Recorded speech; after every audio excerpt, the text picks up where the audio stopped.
One of the most famous and popular comedians of all time was Ken Dodd. This Liverpudlian comic, with his madcap style and energy-charged performances, captivated audiences for decades, right up until his death at the age of 90 in 2018.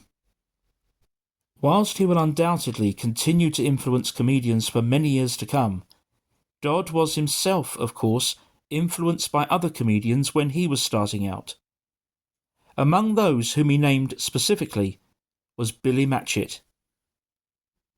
Although born a late Victorian, who never broke into the later medium of television, Matchett was a huge star on the stage and on radio, and remained popular right up until his death in the 1970s. This then is the story of Billy Matchett, the comedian they called the Mirthquake.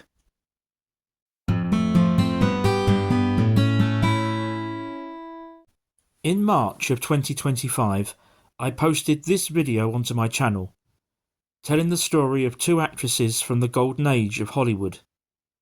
If you haven't yet seen it, you'll find a link to it at the end of this video.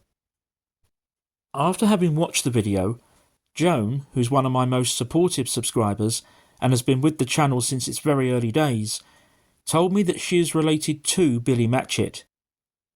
At that point, he wasn't someone that I'd previously heard of. Joan herself didn't know a lot about him, and sadly never had the opportunity to meet him. However, she was very happy for me to do some research and to put this video together. What I discovered was a fascinating show business tale. So, with special thanks to you, Joan, I hope that you will all enjoy watching the story that follows. William Charles Matchett, known as Billy, was born here at 46 Merlin Street in Toxteth, Liverpool, on the 28th of August 1889. His parents were George and Sarah. George worked here on the Liverpool docks. Sadly, Sarah died whilst Billy was still a boy. However, an image of her still survives, thanks to this remarkable photograph taken around 1891, where she can be seen with Billy, aged about 2. Following Sarah's death, George remarried, and Billy and his 2 younger brothers were sent to live with their grandmother. Later he joined his father on the Liverpool docks, but this led to a problem. George was in charge of selecting men for the various work gangs, and he often passed Billy over for fear of being accused of favouritism. However, from a young age, Billy had been part of a minstrel troupe and had taken work as an interval entertainer in cinemas that were showing silent films. His first significant break came here at the Lyric Theatre in Everton, which led to a role that allowed him to tour. By the 1920s, Billy had married Alice Clayton, and they had 3 children. Firstly Kenneth, who was born in 1920, followed by Audrey in 1922 and Rona in 1924. The family would accompany him during his summer seasonal work as an entertainer. Incidentally, Kenneth, who can be seen on the left here with his father, would go on to have a very successful career in orchestra, services to which earned him an OBE in 1975. Throughout the 1920s, Billy's name and reputation steadily grew, and not just in the UK, across Europe as well.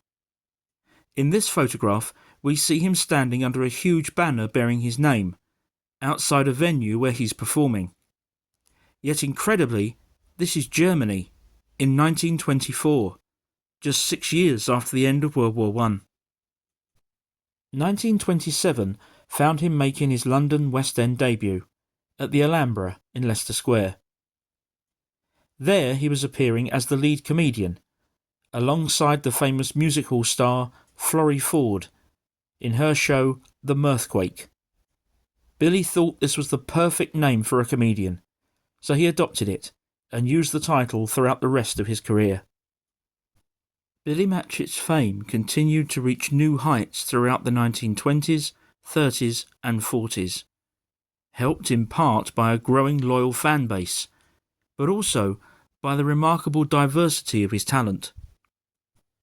Whilst stand-up comedy routines remained very much the mainstay of his act, particularly during summer seasons, he was also an accomplished character actor, playing a whole host of comedy creations. And every Christmas he appeared in pantomime, always playing the comedy dame. He even dabbled in the music business.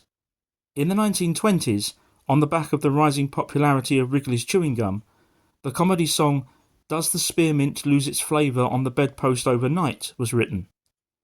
In 1959, this was made famous by Lonnie Donegan under the title "Does Your Chewing Gum Lose Its Flavour on the Bedpost Overnight?" But it was in fact Billy Matchett who was the first Englishman to record and popularise the song. By the 1940s, Billy was also an established radio performer and appeared a number of times on the popular programme Workers' Playtime. This lunchtime variety show was first launched in 1941 during the Second World War as a morale booster, but proved so popular it ran until 1964. As very much an all-round entertainer, Billy was often engaged as a host and compere. This is one of the most remarkable photographs that I managed to find in which he appears. It dates from 1959. Billy can be seen here, having just finished hosting a talent contest in Bradford. The mayor is presenting a 12-year-old girl with a cheque for £25 for having won it. Her name? Pauline Matthews. And if that name doesn't ring any bells, I can tell you that she would go on to become the very famous singer-songwriter Kiki Dee. The 1950s saw something of a revival of interest in old-time music hall and variety. This was something that even television capitalised upon, with the production of shows such as The Good Old Days, which ran on the BBC for 30 years, from 1953 to 1983. Stage shows such as these, usually billed as old-time music hall, appeared all over the UK. Billy Matchett's act, persona and experience made him the perfect choice as compere, something which he did in countless locations for many years. Billy continued to work until the early 1970s, by which time he had been living here for many years at 165 Booker Avenue, Liverpool, a house that he named Vaudevilla in honour of the profession he so loved. It was a far cry from his humble beginnings, and a mark of the success that his career had brought him. Billy passed away here at the Sir Alfred Jones Memorial Hospital in the Garston district of Liverpool on the 15th of November 1974. He was 85 years old and had been widowed for some time. Despite his wide travels, Billy remained a Liverpool resident all his life and had a deep love for the city. This continued even after death, with a funeral service held here at All Hallows Church in Allerton in Liverpool, followed by a cremation service here at Aintree Crematorium, also in Liverpool. Billy's death was keenly felt in his hometown and right across the show business world. He was seen as one of the last of that great generation that had somehow managed to keep pace with the enormous changes that had occurred in the entertainment industry. More than that, he remained true to his roots. Fame never went to his head, and he could entertain people of all ages, and his audiences loved him for it. In an interview in 1971, he said, "In more than 60 years in show business, I've never told a dirty joke on stage. If you can't make them laugh without being filthy, you've no right to go in front of an audience." Before I conclude this video, I'd like to mention two footnotes. Firstly, in the course of my research, I found a reference which, although I wasn't able to verify, appears to be reliable. It suggests that Billy Matchett was related to another of Liverpool's great comedy sons, Eddie Braben. And if that's a name that rings a bell, but you can't quite place, he was the man who wrote for none other than Morecambe and Wise, throughout the height of their fame, from the late 1960s to the early 1980s. Secondly, and again during the course of my research, I stumbled across someone who was selling this original and very rare Billy Matchett autograph. I would estimate that it dates from around the 1930s to the 1950s. I decided to buy it, firstly to share with you in this video, and secondly because I'm hoping that Joan will accept it as a gift from me. I can think of no more appropriate home to which it should now go. Coming up on the screen shortly will be a link to the video that I mentioned earlier.